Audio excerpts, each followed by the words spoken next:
English నేర్చుకోవడం అనర్గళంగా మాట్లాడడం మీ కల? వెంటనే కాల్ చేసి క్లాసెస్‌కి రిజిస్టర్ అవ్వండి.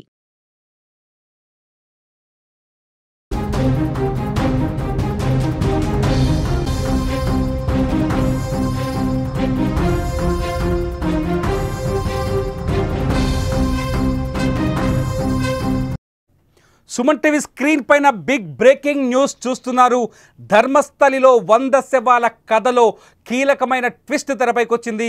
100 శవాలను గుర్తించేందుకు ఎవరైతే ఆరోపణలు చేశాడో ఆ పారిశుద్ధ్య కార్మికుడు పోలీసులతో సహా వచ్చి ధర్మస్థలిలో పర్యటిస్తున్నారు. సుమన్ టీవీ స్క్రీన్ పైన మీరు ఆ విజువల్ చూడొచ్చు. ధర్మస్థలలో పోలీసు విచారణ కొనసాగుతోంది.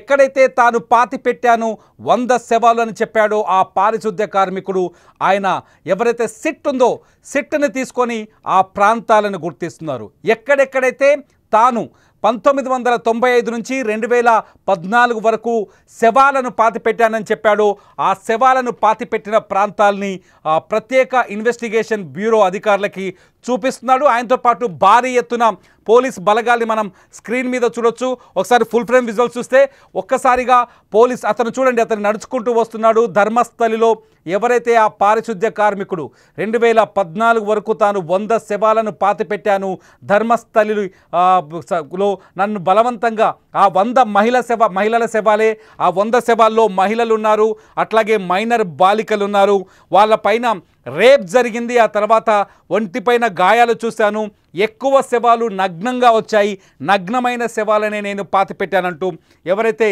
జూన్ 4వ తేదీన ధర్మస్థలి పోలీస్ స్టేషన్కు వెళ్ళి ఫిర్యాదు చేశాడో ఆ పారిశుద్ధ్య కార్మికుడు విజిల్ బ్లోయర్ ఆయననే ఇవాళ ధర్మస్థలికి వచ్చాడు. ఇప్పుడు ఇన్వెస్టిగేషన్ కొనసాగుతుంది. మీరు ప్రత్యక్ష ప్రసారం ద్వారా చూస్తున్నారు. అక్కడ ఇన్వెస్టిగేషన్ సంబంధించిన విజువల్స్ ఎక్కడైతే చెట్ల పొదలు ఏదైతే నేత్రావతి నది పరివాహక ప్రాంతంలో ఆ శవాల్ని పాతిపెట్టానని చెప్పాడు ఆ పాతిపెట్టిన ప్రాంతాలని ఆయన గుర్తిస్తున్నారు. సిట్ అతన్ని తీసుకొచ్చి ఇప్పుడు ఎక్కడ డెడ్ బాడీస్ని పాతిపెట్టారో ఆ పాతిపెట్టిన ప్రదేశాలని చెక్ చేస్తున్నారు. ఎక్కడైతే అంటే ఈ డెడ్ బాడీలని చాలా బ్లైండ్గా అంటే గోతి తీసి పూడ్చిపెట్టేసి వెళ్ళిపోయాను, ఎందుకంటే సీక్రెట్గా పాతిపెట్టమని చెప్పారు. ఎవరికి ఈ శవాలకు సంబంధించిన విషయాలు తెలియకూడదని తనను హెచ్చరించారు. అన్ని మహిళల శవాలే ఉన్నాయి, కొన్ని చోట్లయితే మైనర్ బాలికల శవాలు ఉన్నాయి. ఒక పెట్రోల్ బంక్ పక్కనైతే ఏకంగా ఒక స్కూల్ యూనిఫామ్లో వచ్చిన ఒక 15 ఏళ్ల బాలిక శవాన్ని కూడా పూడ్చిపెట్టానని ఇతను పోలీసులకు చెప్పాడు. అంతేకాదు ఒక మహిళ శవాన్ని అయితే పేపర్లో చుట్టుకొని వచ్చారు. అప్పటికే ఆమె పైన యాసిడ్ పోసి ఆ డెడ్ బాడీని రూపురేఖలు లేకుండా ఆనవాళ్ళు లేకుండా చేశారు. యాసిడ్ పోసిన ఆ డెడ్ బాడీని తీసుకొచ్చి నాకు అప్పచెప్పి డీజిల్ పోసి తగలబెట్టమని చెప్పారు అని ఈ విజిల్ బ్లోయర్ చెప్తున్నారు. ఈ విజిల్ బ్లోయర్ ఎవరైతే ధర్మస్థలిలో పారిశుద్ధ్య కార్మికుడు పనిచేశాడు, నర్మదా నది నేత్రావతి నది తీరంలో ఆ ప్రదేశాన్ని పరిశుభ్రంగా ఉంచడం అతని పని. అయితే అతన్ని తీసుకొచ్చిన ఆ నేత్రావతి నది ఒడ్డున ఉన్న తనకి ధర్మస్థలికి సంబంధించిన కొందరు వ్యక్తులు, ప్రభావశీలులు అంటే ఏ రాజకీయాలని కానీ వ్యవస్థల్ని కానీ ప్రభావం చేసే వ్యక్తులు, చాలా శక్తివంతమైన వాళ్ళు తనను బెదిరించి డెడ్ బాడీస్ని తన చేత పెట్టించారని ఆయన ఆరోపిస్తూ వస్తున్నాడు. ధర్మస్థలిలో 100 శవాలు నేనే పెట్టాను, అయితే అక్కడ చనిపోయిన వారి సంఖ్య 100 కంటే ఎక్కువగా 500 వరకు ఉండొచ్చని అతను కొన్ని ప్రిడిక్షన్స్ కూడా చెప్పాడు. ఇతను చెప్పిన మాటల్లో వాస్తవం ఉందా లేదా అన్నది అతిపెద్ద చర్చగా మారింది. ఇతను చెప్పిన మాటల్లో వాస్తవం లేదంటూ ధర్మస్థలి ప్రజలు ఇతనికి వ్యతిరేకంగా తమ గళాన్ని వినిపించే ప్రయత్నం చేశారు. ధర్మస్థలి గ్రామ పంచాయతీ సర్పంచ్ ఏకంగా ప్రెస్ మీట్ పెట్టి ఇతను పచ్చి అబద్ధాలు చెబుతున్నాడు. మా దగ్గర ఎవరైతే అనాథలు ఉంటారో లేకపోతే ఇక్కడ చనిపోవాలని ధర్మస్థలిని ఒక కాశీగా చూస్తారు, దక్షిణ కాశీగా, ఇక్కడికి వచ్చి చనిపోవాలని ఆశపడే వాళ్ళు కొందరుంటారు, అటువంటి వాళ్ళ శవాల్ని పాతి పెడతాం మేమే, దానికి అధికారిక రికార్డులు ఉన్నాయి, వాళ్ళని పాతేందుకు కొంతమంది ఉద్యోగులు ఉన్నారు, ఆ శవాలని ఒక పద్ధతి ప్రకారం అంత్యక్రియలు చేస్తామని చెప్తారు. కానీ మీరు స్క్రీన్ మీద చూస్తున్నారు, అక్రమంగా శవాలు పాతిపెట్టిన ప్రాంతం ఇది. ఇక్కడే అతను కూడా ఉన్నాడు, ఎవరైతే విజిల్ బ్లోయర్ అని చెప్పారో మీకు సుమన్ టీవీ స్క్రీన్ పైన సర్కిల్లో రెడ్ అండ్ వైట్ సర్కిల్లో అతను చూపిస్తున్నాం. అతని ముఖానికి పూర్తిగా మాస్క్ వేసి ఉంది, చాలా లావుగా ఉన్నాడు ఆ వ్యక్తి. ఇతనే 2014 వరకు ధర్మస్థలిలో మీరు ఇంకొక స్క్రీన్లో చూడొచ్చు. ఆ లావైన వ్యక్తి మొహానికి మాస్క్ వేసి ఉంది. అతన్ని మీడియా కెమెరాల్లో కనపడకుండా, అతని మీడియా కంటికి చిక్కకుండా భారీ బందోబస్తు మధ్య, చుట్టూ ఒక పోలీస్ బెటాలియన్ ఉంది. ఆ బెటాలియన్ భారీ బందోబస్తు మధ్య ఆయన్ని ధర్మస్థలికి తీసుకొచ్చారు. మీరు ఇంకో స్క్రీన్లో చూడొచ్చు. పోలీసులు వాహనాల్లో అతన్ని ధర్మస్థలికి తీసుకొస్తున్న దృశ్యం ఇది. వాహనాల్లో పోలీసులు అక్కడికి వస్తున్నప్పటి ఈ విజువల్స్ సుమన్ టీవీ దగ్గర ఎక్స్క్లూజివ్గా ఉన్నాయి. ఈ విజువల్స్లో మీరు చూడొచ్చు, భారీ పోలీసు బలగాలను మోహరించారు. ఆ ఏరియాలో భారీ ఎత్తున పోలీసులను తీసుకొని ఆ పోలీసు బందోబస్తు మధ్య అతని ధర్మస్థలికి తీసుకొచ్చారు.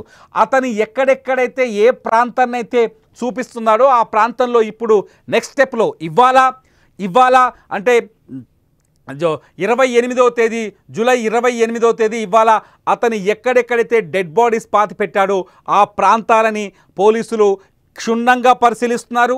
ఆ ప్రాంతాలని గుర్తిస్తున్నారు. అక్కడ తవ్వకాలు జరిపే అవకాశం కూడా చాలా స్పష్టంగా ఉంది.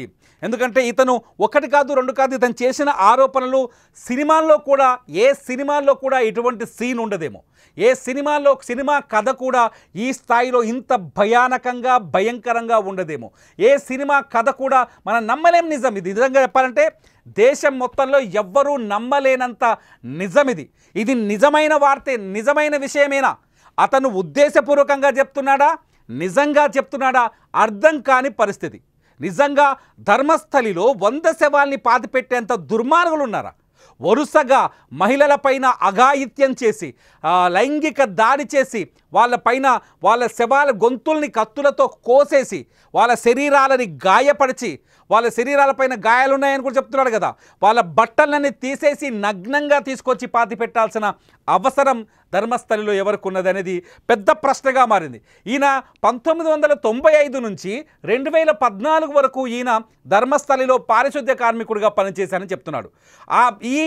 ఈ స్పాన్లోనే దాదాపు ఈ 95 నుంచి 14 వరకు ఈయన దాదాపు 100 శవాల్ని పాతిపెట్టానని చెప్తున్నాడు. ఆ 100 శవాలలో మొత్తం మహిళలే ఉన్నారని చెప్తున్నాడు. కొన్ని శవాల్ని డీజిల్ పోసి తగలబెట్టానని చెప్తున్నాడు. అంతేకాదు మరికొన్ని శవాలు బాలికలు ఉన్నారు. స్కూల్ యూనిఫామ్ వేసుకున్న అమ్మాయిలను కూడా వదిలిపెట్టలేదు. ఆ దుర్మార్గులు అత్యంత పాశవికంగా అమ్మాయిలపైన లైంగిక దాడి చేశారు. ఇంగ్లీష్లో చెప్పాలి అంటే రేప్ చేశారని చెప్పినట్టుగా అతని మాటలు అతను పోలీసులకు ఇచ్చిన ఫిర్యాదు ఆధారంగా తెలుస్తుంది. ధర్మస్థలి పోలీసులకు కూడా మైండ్ బ్లాక్ అయింది ఇతను చెప్పిన మాటలు విని. సో ఇందులో నిజాన్ని తేల్చే పనిలో పడ్డ కర్ణాటక ప్రభుత్వం ఎవరైతే ఉందో సిద్ధరామయ్య ప్రభుత్వం, ఆ ప్రభుత్వం ఒక ప్రత్యేక సిట్ని ఏర్పాటు చేసింది. అడిషనల్ డీజీపీ ప్రణబ్ మహంతి నేతృత్వంలో 3 సీనియర్ ఐపీఎస్ అధికారులు ఈ కేసుని ప్రత్యేకంగా విచారిస్తున్నారు. ఇప్పటికే టీం అంతా సెట్ అయింది. ఆ టీం ఏదైతే కోర్టు పర్యవేక్షణలో జైల్లో ఉన్నాడో ఈ ఆరోపణలు చేసిన వ్యక్తి, అతన్ని తీసుకొని ఇవాళ ధర్మస్థలికి తీసుకొచ్చింది. ఆ వాహనాల్లో, ప్రత్యేక వాహనాల్లో తీసుకొచ్చి ఎక్కడ పాతిపెట్టావు మహానుభావ నువ్వు ఆ శవాల్ని? నువ్వు చెప్పింది నిజమేనా? ఇది అబద్ధమా? ముందు నువ్వు శవాలు పాతిపెట్టిన ప్రాంతాన్ని చూపించు అంటూ అతన్ని తీసుకొస్తే అతను ఆ పోలీసులను తీసుకుపోతున్న వీడియో చూస్తే కళ్ళు బయలు గమ్ముతున్నాయి. నిజంగానే ఇక్కడ శవాల్ని పాతిపెట్టారా? ఇప్పుడు ఇవే ప్రశ్నలు తెరపైకి వస్తున్నాయి. నిజంగానే ఇక్కడ శవాలని పాతిపెట్టారా? నిజంగానే ఈ ప్రాంతంలో ఈ వ్యక్తి, ఇప్పుడు మీరు స్క్రీన్లో చూస్తున్నారు విజువల్స్ చూస్తున్న ప్రాంతంలో డెడ్ బాడీస్ ఉన్నాయా? ఆ 100 మంది మహిళల శవాలు ఇక్కడ దొరుకుతాయా? దొరికితే ఇది ప్రపంచంలోనే అతి భయంకరమైన సంఘటన అవుతుంది. ప్రపంచంలో ఎక్కడ, ఏ దేశంలో ఎప్పుడు వెలుగు చూడనంత భయంకరమైన సంఘటన అవుతుంది. భారతదేశ కీర్తి ప్రతిష్టలకు సంబంధించిన అంశం అవుతుంది.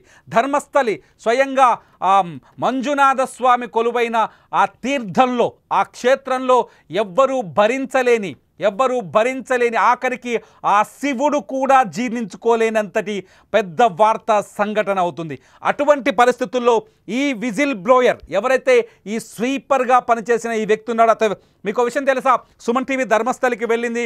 అక్కడ వెళ్ళి ఆ పరిసరాలన్నింటినీ షూట్ చేసింది. ఆ పరిసరాల్లో ఉన్న ప్రజల అభిప్రాయాలను తెలుసుకుంది.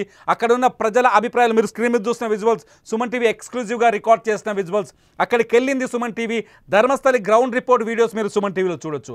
ఆల్రెడీ గ్రౌండ్ రిపోర్ట్లో అక్కడి ప్రజల ఒపీనియన్ ఏంటి, ఈ 100 శవాల కథ వెనుకున్న మిస్టరీ ఏంటి, అసలు ఆ సౌజన్య అనే అమ్మాయిని ఎవరు చంపేశారు, సౌజన్య ఎందుకు మర్డర్ కేసు ఎందుకు మిస్టరీగా వీయలేదు, ఈ అంశాలన్నింటినీ మీకు సుమన్ టీవీలో ఇదివరకే మీరు వీడియోస్ చూడొచ్చు. అయితే ఇప్పుడు ఆ వ్యక్తి ధర్మస్థలికి రావడం, ఎవరైతే ఆరోపణలు చేశాడో ఆ ఆరోపణలు చేసిన వ్యక్తి ధర్మస్థలికి రావడం, ధర్మస్థలిలో ఆ శవాలు పాతిపెట్టాను, నేను ఈ ప్రాంతంలోనే శవాల్ని పాతిపెట్టాను, ఈ చోటనే నేను గోతి తీసి శవాల్ని పూర్తి చేశాను. మీరు ఈ విజువల్స్లో చూడొచ్చు, అతను బాక్స్లో కనిపిస్తున్న విజువల్ చూడొచ్చు. ఇప్పుడు అతను ఆ ప్లేస్లో నేను శవాల్ని పాతిపెట్టానని అక్కడ సిట్ అధికారులకు పోలీసులకు చెప్తున్నాడు. ఆ ప్రాంతాన్ని ఇప్పుడు క్షుణ్ణంగా పరిశీలిస్తున్న పోలీసులు, మార్క్ చేస్తున్న పోలీసులు ఆ ప్రాంతంలో పాతిపెట్టిన శవాల్ని తీసే ప్రయత్నాలు మొదలుపెట్టారు. ఖచ్చితంగా ఈ కేసు ఇవాళ నుంచి ఊహించని మలుపులు తిరిగే అవకాశం కనిపిస్తుంది. ఎవ్వరూ ఎక్స్పెక్ట్ చేయని మలుపులు తిరిగే అవకాశం కనిపిస్తుంది. ఆ వ్యక్తిని అక్కడికి తీసుకొచ్చి ఐడెంటిఫై చేస్తున్నాడు. అతను చెప్పిన చోటల్లా శవాలు దొరికితే, ఒకవేళ అతను చెప్పిన చోటల్లా శవాలు దొరికితే ఇది నిజంగానే భయంకరమైన సంఘటన. చూడాలి అతను ఎక్కడైతే శవాలు పాతిపెట్టాడో ఆ వ్యక్తి చెప్పిన చోట శవాలు దొరుకుతాయా లేదా అన్నది ఇప్పుడు అతిపెద్ద మిస్టరీగా మారుతుంది. అతను చెప్పిన మాటలు ఒకసారి మళ్ళీ రిపీట్ చేస్తున్నా, ఒకసారి వినండి. అతనేం చెప్పాడు? జూన్ 4వ తేదీన ధర్మస్థలి పోలీసుల దగ్గరికి వచ్చాడు. జూన్ 4వ తేదీన ధర్మస్థలి పోలీసుల దగ్గరికి వచ్చి ఒక రిపోర్ట్ పట్టుకొచ్చాడు తన వెంట. అట్లాగే ఒక బ్యాగ్ని, ఒక సంచిని కూడా మోసుకొని వచ్చాడు. ఆ సంచిలో ఏమున్నాయని పోలీసులు చూస్తే భయంకరమైన నిజాలున్నాయి. ఆ సంచిలో ఎముకలు ఉన్నాయి.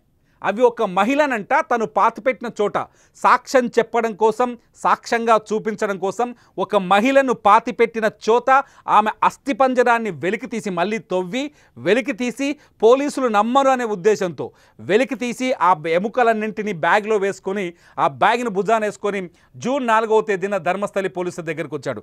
ధర్మస్థలి పోలీసుల దగ్గరికి వచ్చి తన ఫిర్యాదు చూస్తే పోలీసులే అవాక్కైపోయారు. నిజమా? ఇక్కడ 100 మందిని పాతిపెట్టారా? ఇక్కడ మహిళలపైన అఘాయిత్యం జరిగిందా? ఇక్కడ మహిళలపైన రేప్ జరిగిందా? నిజమా ఈ విషయం అని షాక్ అయిపోయారు. వెంటనే ఈ విషయం అంతా దేశవ్యాప్తంగా సంచలనం సృష్టించింది.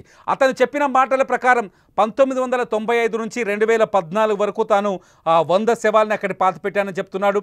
ఆ శవాల పాతిపెట్టడం వెనుక ధర్మస్థలిలో కీలకంగా ఉండే కొందరు రాజకీయ నాయకులు, ప్రభావశీలమైన వ్యక్తులు, అక్కడ శక్తివంతమైన వ్యక్తులు, వాళ్ళ ద్వారానే, వాళ్ళు బెదిరించడం ద్వారానే, వాళ్ళు ఇవ్వటం వల్లే ఆ శవాల్ని పాతిపెట్టానని చెప్పాడు. ఆ తర్వాత 2014 వరకు అతన్ని బెదిరించి హత్య చేస్తామని బెదిరించడం వల్ల వరుసగా శవాలని పాతిపెట్టానని చెప్పుకుంటూ వచ్చాడు.